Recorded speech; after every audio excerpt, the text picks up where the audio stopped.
They are amongst the greatest treasures known to humankind, revered and feared for centuries.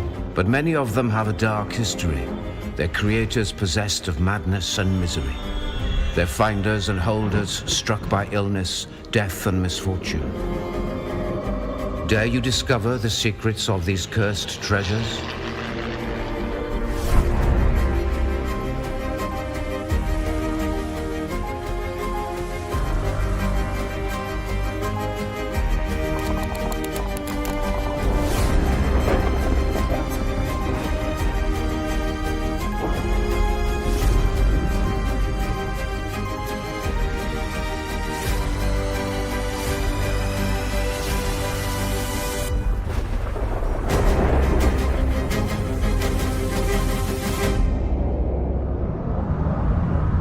A curse upon a great historical treasure could come in many forms, but it always comes at a great cost to its creator, finder, or owner. Our hunt for cursed treasure begins in the Bay of Naples and the doomed Roman city of Pompeii. Its people and buildings frozen in time for over 1,500 years. In October 2020, a package arrived unexpectedly at a Pompeii travel agent's. It contained a letter from a Canadian woman. She called herself Nicole. And it also contained fragments of ceramic tiles and pieces of an amphora. Nicole's letter was by way of a confession. She said she had visited Pompeii 15 years earlier and she had stolen the artifacts because, as she said, she wanted to have a piece of history that no one else could have. She was returning them now, not just through guilt, but because she said she had fallen victim to the curse of the stolen treasures of Pompeii. And surprisingly, she's not alone. In 79 AD, the city of Pompeii was completely obliterated when Mount Vesuvius erupted and buried the city and all the people living within it under tons of volcanic ash. Caught between the rolling lava and the sea, the people were trapped and incinerated. Pompeii was a thriving ancient Roman city. It was a particularly wealthy city, so it had many temples, it had flourishing businesses, workshops, it had many very wealthy villas for important people as well.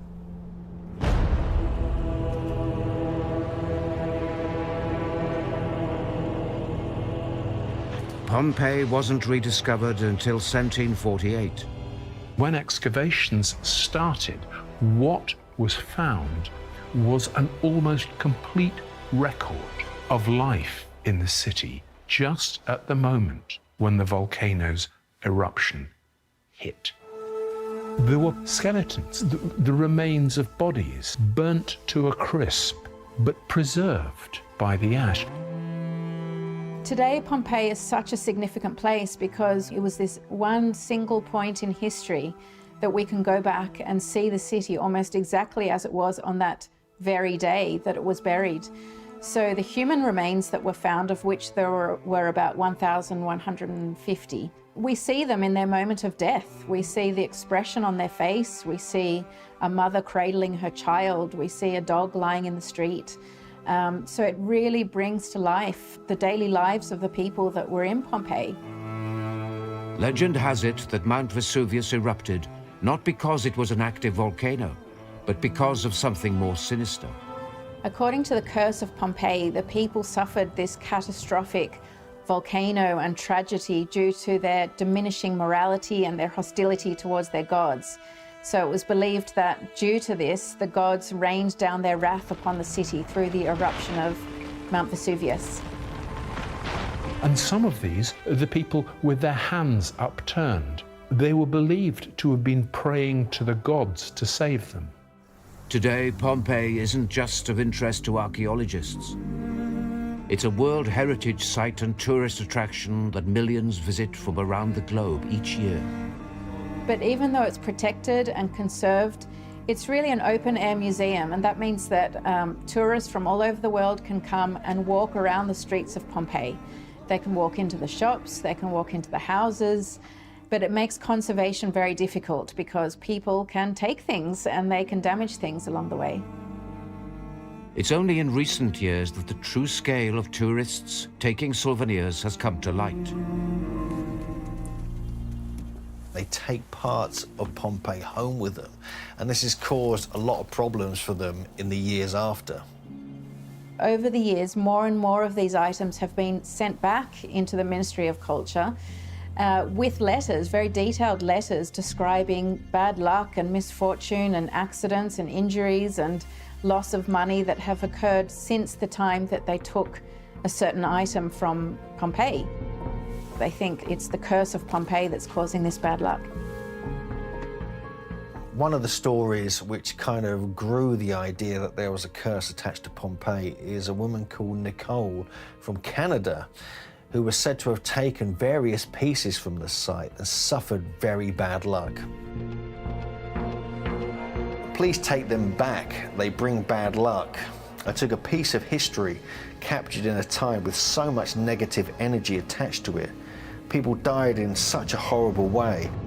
She wrote that she was 36 and that she had suffered breast cancer, not once, but twice, the second time resulting in a double mastectomy. The family had also suffered financial hardship, and Nicole wrote that she blamed stealing these artifacts, these cursed items, for all that had befallen her.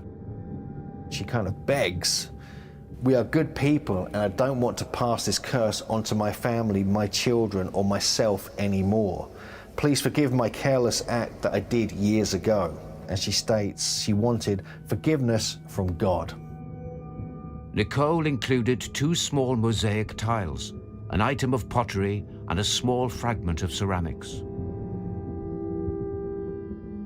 If Nicole were an isolated case, that would hardly support the idea of cursed treasures from Pompeii. But she isn't alone. There's a story from 1982 where these people took a piece of one of the columns from the town, and since then had multiple versions of bad luck affect their life. And so they returned the piece and they wrote a letter asking for forgiveness, hoping to relieve the curse. And it reads, "These are small pieces taken from the columns of Pompeii. Since we took them in 1982, we have had bad luck. We don't know if this is a superstition or a coincidence." With over 200 items being returned, the officers of the Pompeii Archaeological Park decided to do something about it. They thought, this is actually a really interesting story. You know, it's part of the site, it's part of Pompeii. Let's display some of these letters. So they now have a selection of artifacts and letters that people have returned over the years. If we talk about the curse of Pompeii, there are really 2 aspects to it. The first aspect is this belief that the people of Pompeii suffered these terrible consequences and destruction of their city because of their, decreased morality and hostility towards their gods. But in reality, they were living in a city that was at the foot of an active volcano. So it was really only a matter of time before this disaster was going to happen. So I don't believe that it was the wrath of the gods that caused the destruction of Pompeii in the first place. We have a belief, even in our secular 21st century world, in karma, in retribution for past misdeeds somehow catching up with us, the arc of justice bending towards that. Maybe somehow there is some form of metaphysical truth in that. But is there really a supernatural curse somehow inhabiting these small pieces of terracotta and mosaic? It's unlikely. I think the real curse is the one that climbs inside the minds of people who steal something so tragic and so precious from a city that was doomed and that died within its own ashes. For all you tourists who visit Pompeii, always remember to respect the city and its dead. Otherwise, grave misfortune may befall you.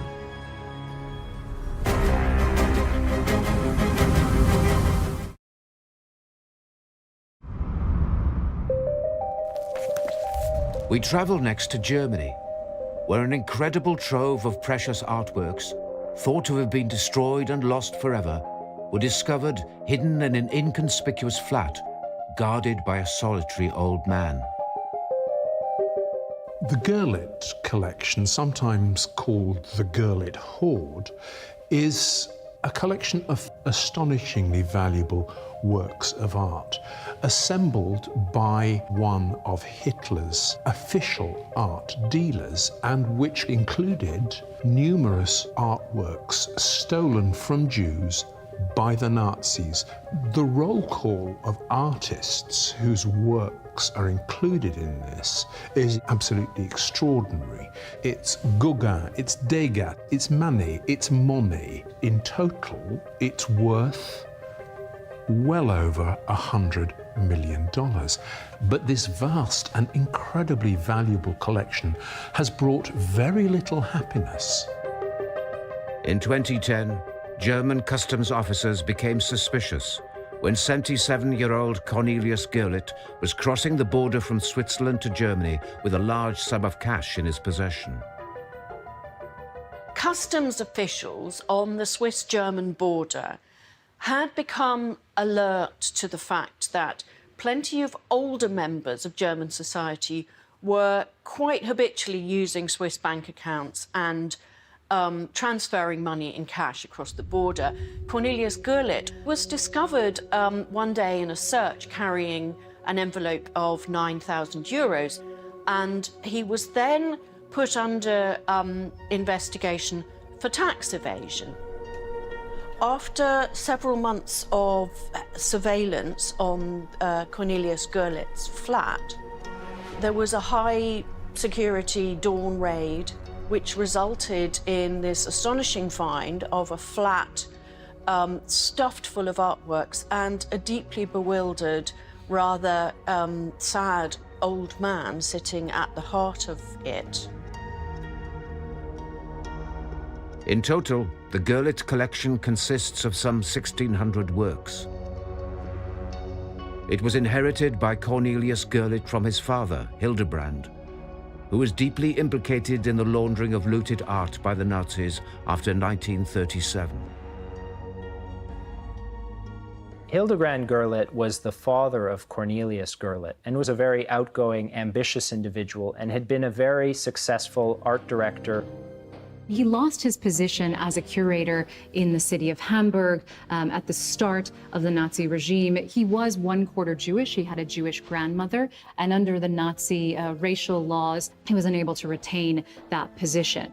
When the Nazis came to power, Hitler issued an order, a decree, if you like, that what he called degenerate art, and that essentially meant the creations of the modern art movement, were to be seized.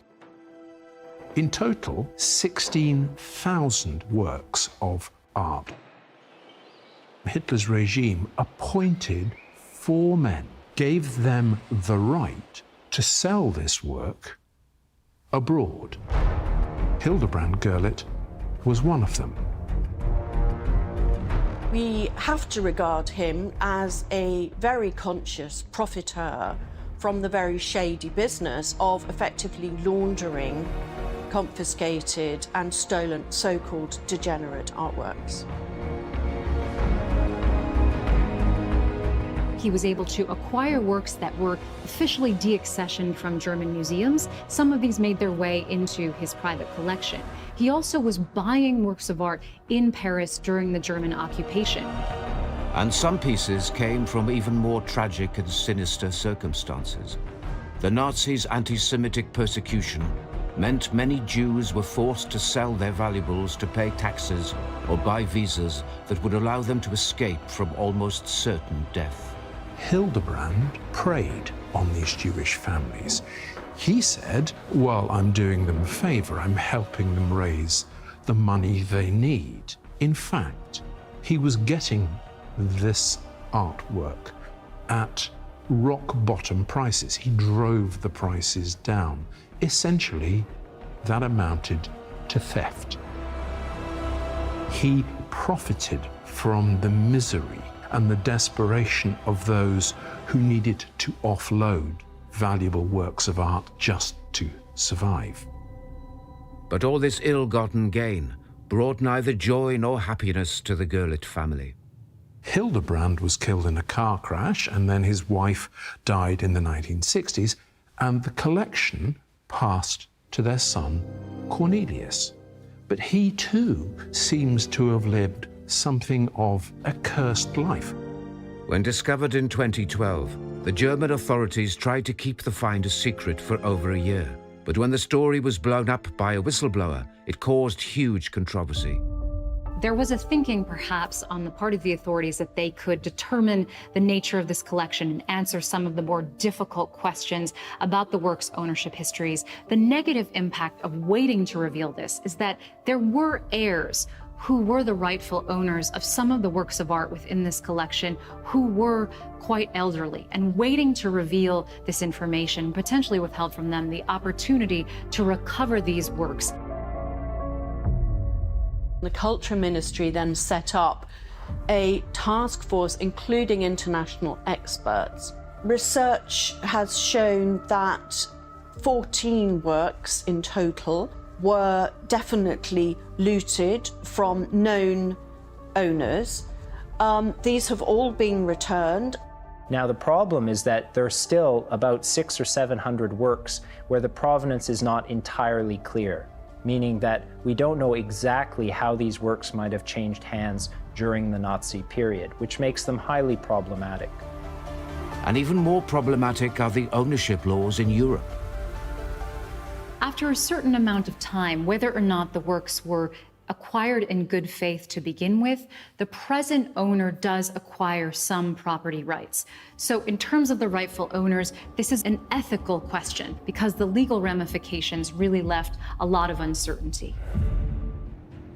When Cornelius was hospitalized over Christmas 2013, he confided to his lawyer that he had a further trove of artworks hidden in his home in Salzburg.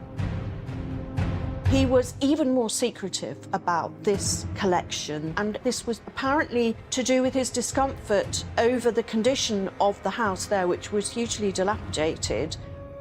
Further works were discovered, including works by Rodin and Cézanne. There was also a work by Monet that was discovered in one of his suitcases.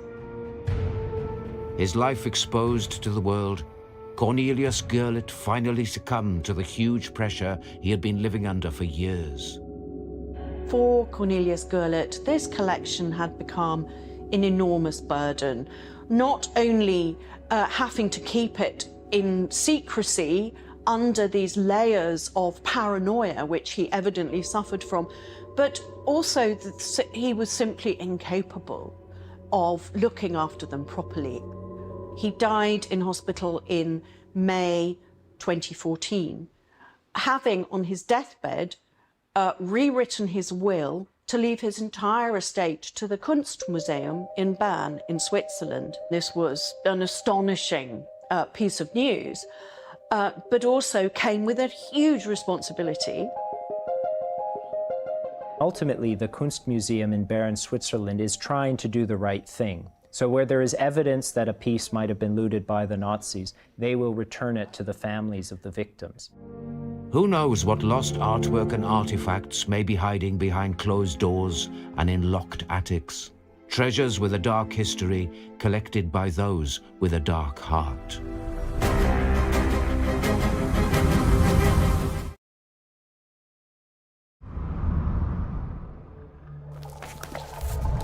Next, our cursed treasure hunt takes us to the Ozal Alps in Europe, and back in time to the Copper Age, when survival was a way of life. 5,300 years ago, high in the Ozal Alps, between Austria and Italy, a middle-aged hunter collapsed, and he would lie there, undisturbed, covered with ice and snow, for 5 millennia. In 1991, a German couple were in the Ozal Alps, and they spotted what they thought was the body of another mountaineer. On closer inspection, it turned out that this wasn't a modern body at all. It was this hunter. Very quickly, because of where he was found, he was dubbed Ötzi the Iceman. And his body, because it was so beautifully preserved in the ice, has become one of the most valuable scientific tools for understanding life in that period, in that area.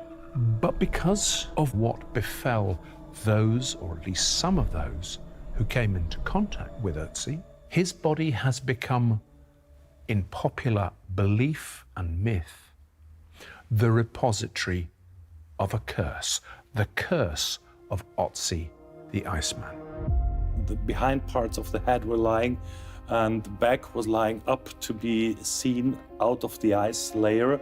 So they called the Austrian police, and the Austrian police also brought with him the Innsbruck forensic pathologist, Rainer Henn, and then they took the body out of the dip and brought him to Innsbruck. And as they were recovering the body, they came across some very mysterious and unusual items, including a knife and an axe. Initially, they thought about an accident, a person who died from an accident in the mountains. Konrad Spindler was professor at the University of Innsbruck, archaeologist. He was the first that said this man lived 4,000 years ago or even more. Obviously, media from all over the world came to Innsbruck just to see him, take pictures, and to report that this 5,000-year-old mummy has been found. And it wasn't long before a fight ensued over who owned this now famous and invaluable Iceman. A fight that would last 7 years. The location is 3,200 meters in the mountains, so very high.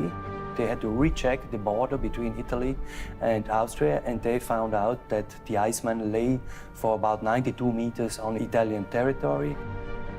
It took a while, but finally the Austrians lost, and Italy was awarded custody of this fantastically important specimen. The finds and the story behind him are so special that a whole museum has been dedicated to telling Ötzi's story. We have around 300,000 visitors a year from Canada, from New Zealand, from all over the world. Since his discovery over 30 years ago, Ötzi has been constantly studied like a time traveler. He has opened up a window to his world and how he survived under brutal conditions. We think that they were primitive, but they weren't primitive. Especially, you can see it's very good in the equipment of the Iceman. He chose very well. For example, for the bow, he used the wood of the Jew. It was the best wood to use to make a bow. The same thing for the arrows. And he had also an axe with a copper blade, and this copper blade is also very important because it was a weapon, but also a status symbol in this period. The analysis of the copper revealed that the copper or the axe came from Tuscany. What really sets Ötzi apart is that he has quite sophisticated organic materials that enable him to withstand the weather. Stuffed shoes that would have insulated his feet, a cloak that would have covered him from the worst of the elements, a birch bark container, a quiver full of arrows. And incredibly, when he died, Ötzi froze so quickly that his skin, nails and organs were also preserved for millennia, allowing us an insight to the hours before his death. When you look at mummies, normally you won't find any stomach or any bowel which you can investigate. So this was a very unique finding. We know that he had his last meal at 12 hours before he died.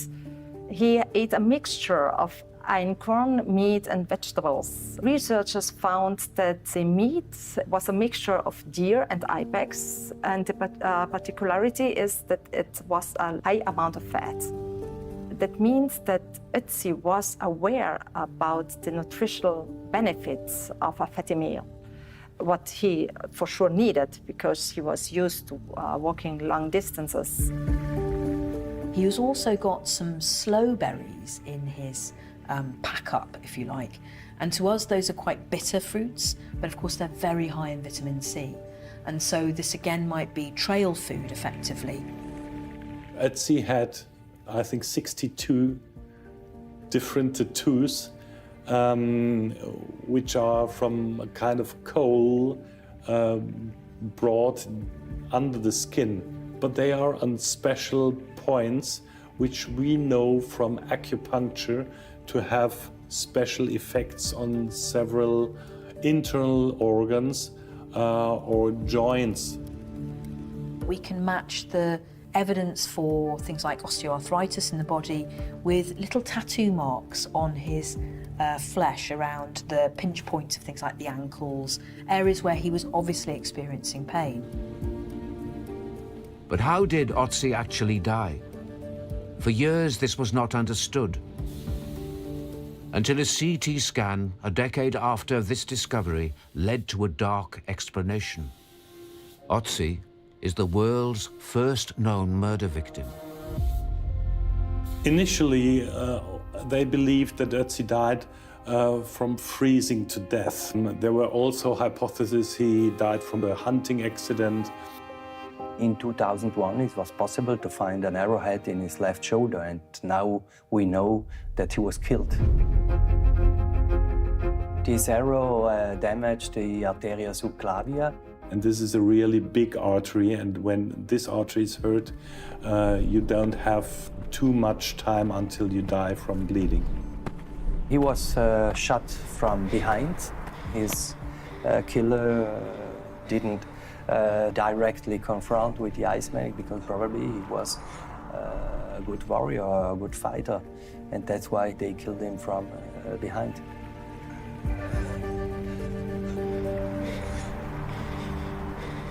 He has a knife wound on his hand between the thumb and the second finger, and this is a very deep wound.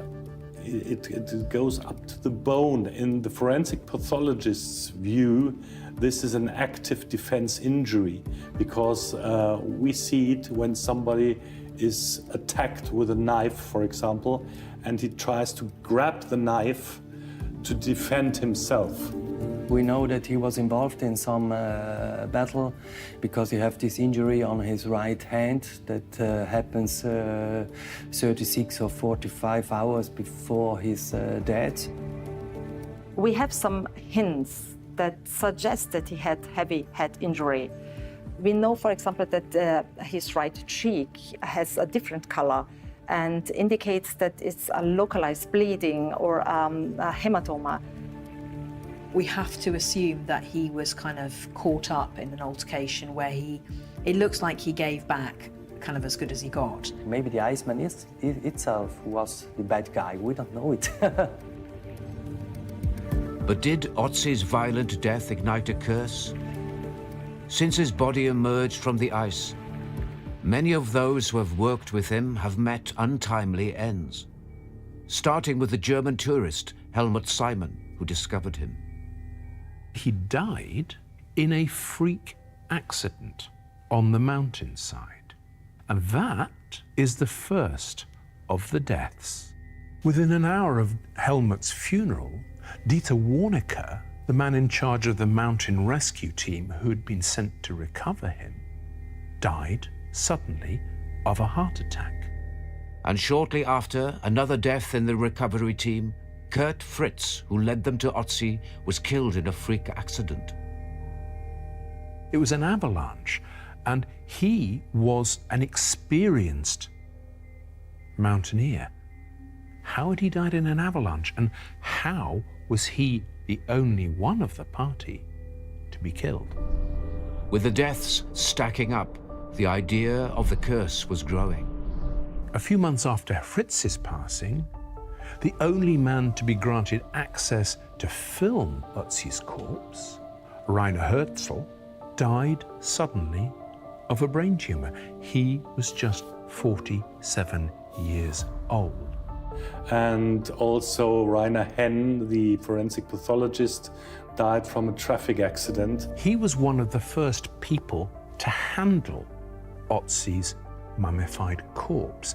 And he'd gone on to head up the team investigating Otzi's origins and the scientific value of what he revealed. The next was archaeologist Conrad Spindler, who'd examined Otzi's remains. Now, he had scoffed at the idea, this growing idea of a curse. He said, "I expect you believe I'll be next." He suffers from a chronic illness and passed away a few years ago.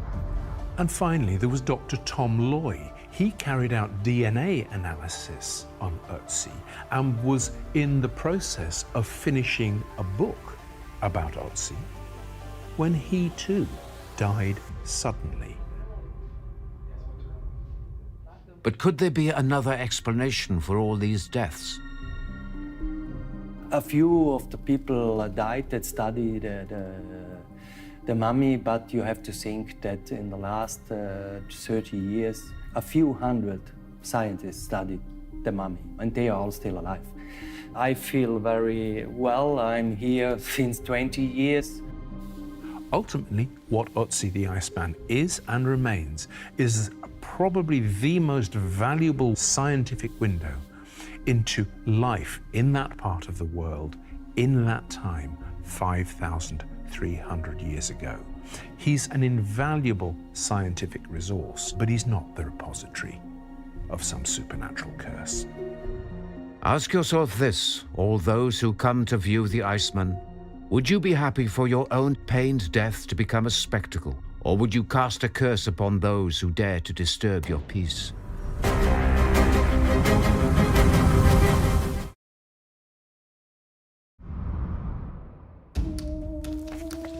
The final destination on our cursed treasure hunt is an area known as the Hell Creek Formation in America's Midwest, where dinosaurs roamed freely during the Cretaceous period, their fossils captured in time after the mass extinction 66 million years ago. In 1987, an amateur paleontologist named Stan Sacrison was researching plant life when he spotted a giant bone sticking out of a bluff. What he had stumbled on was the fossilized remains of an enormous prehistoric dinosaur, a vast T-Rex. Stan called in help from the Black Hills Institute, a commercial firm of dinosaur hunters run by Peter and Neil Larson. The Larsons would become infamous for their involvement in not one, but two of the world's most notorious T-Rex discoveries.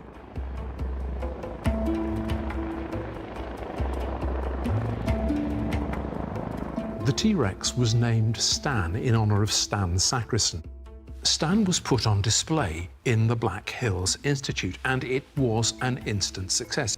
He became an international celebrity, but within that celebrity lay the seeds of what would be dispute and argument decades down the line. Dinosaurs have fascinated humans since their first discovery.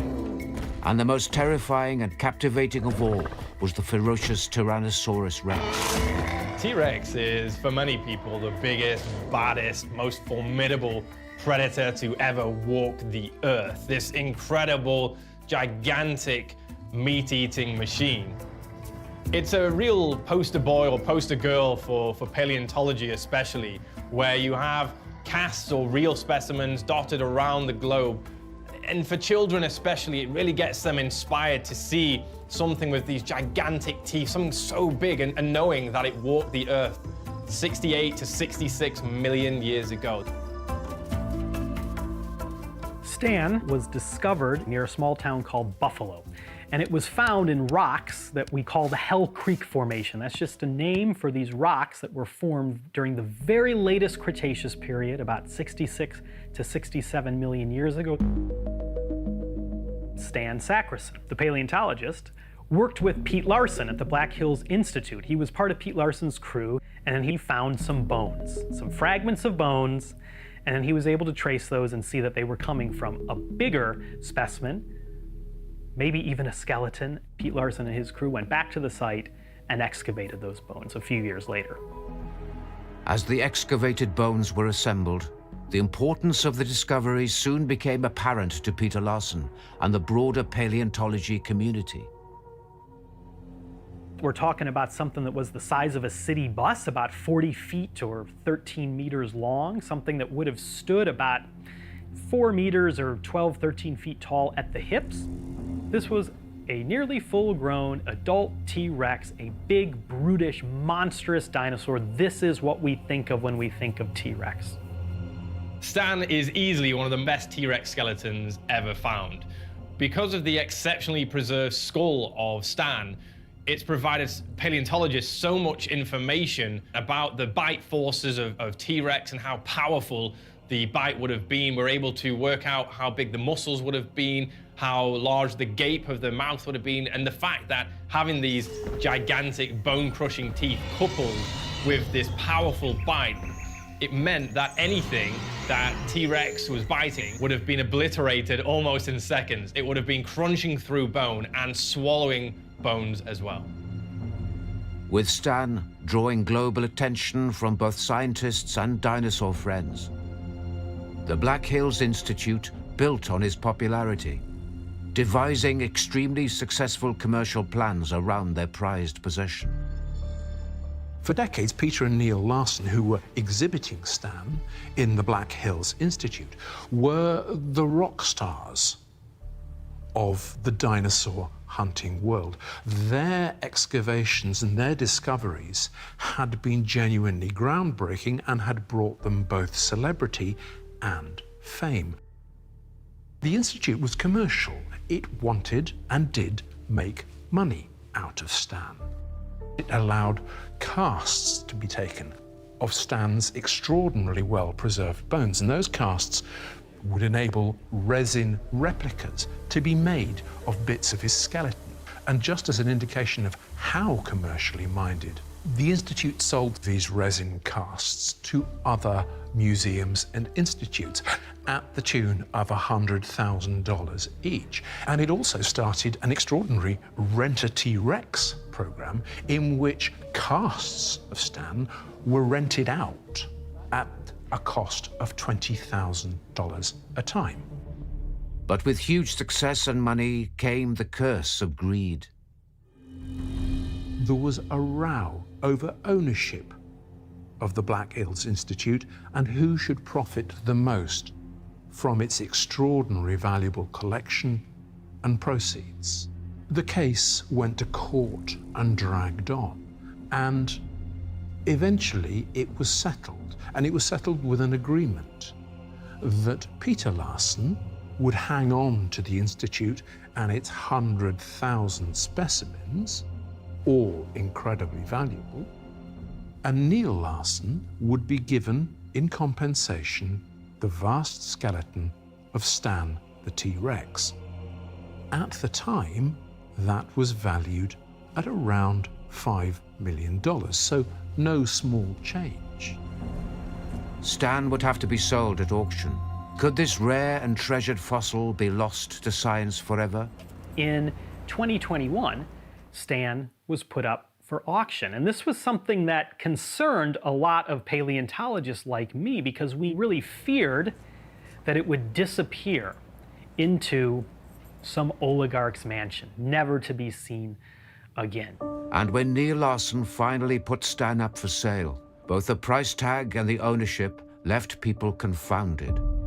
It ended up selling for $31.8 million, easily setting the record for the most expensive dinosaur that's ever been sold. And that worried us immensely, that dinosaurs were now going for such large sums, because Very few museums or universities could ever afford that price. The obvious rumors were it had gone to a movie star in California, a tech giant in California, because these people have bought specimens like this before. One of the more outlandish rumors, but one that actually made sense, was that Dwayne "The Rock" Johnson bought it. Now, The Rock is a well-known dinosaur enthusiast, and in 2022, he was doing an interview from his house, and behind The Rock was the skull of a T-Rex, and people started to speculate. Was he the man who purchased this fossil at auction? Was The Rock the anonymous buyer? Paleontologists and dinosaur fans around the world breathed a real sigh of relief to find out that Stan was purchased by the Abu Dhabi Natural History Museum and was saved for science and will eventually go on public display. But despite this happy outcome, has the sale of Stan ignited a curse?